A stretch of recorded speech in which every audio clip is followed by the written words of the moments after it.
You know, Jim, one thing that we haven't talked about is the role that pain plays in a disability case. Very good. And during the disability hearing. Pain is a very important factor. The issue as disability lawyers that we have to face is that pain can be subjective. So how do we prove pain? What are some things that you do to establish the level of pain that your client experiences? Well, of course, one of the things you do is we ask the doctors about pain and whether the pain levels that our client describes to us, whether those are consistent with the injuries and with the limitations that the doctor sees that the client has.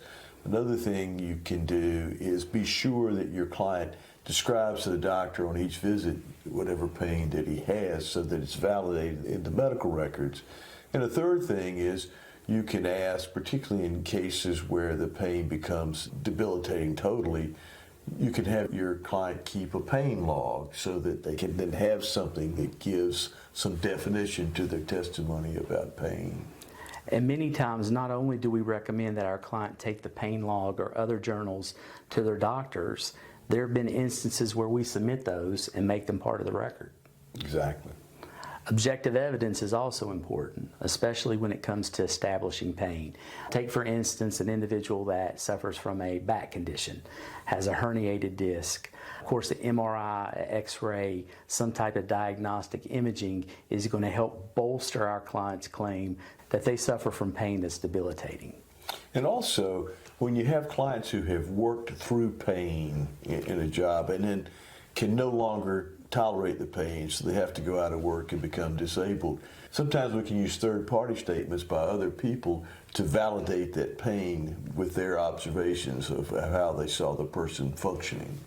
And when we prepare our client for hearing, one thing that I find is that when we talk about pain, our clients want to associate pain with physical demands, their ability to lift and carry, sit, stand, and walk.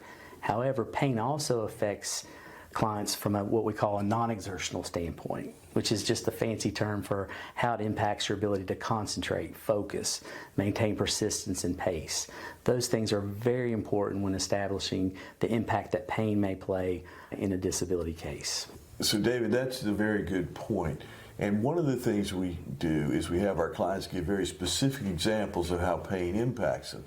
So if our client testifies, I have so much pain I can't do anything, that's pretty much ignored by the judge. But when the client testifies, my pain is so bad I can't wash the dishes, I can't keep my hands out in front of my body to wash dishes, or I can't unload the dishwasher, or I can't feed the dog.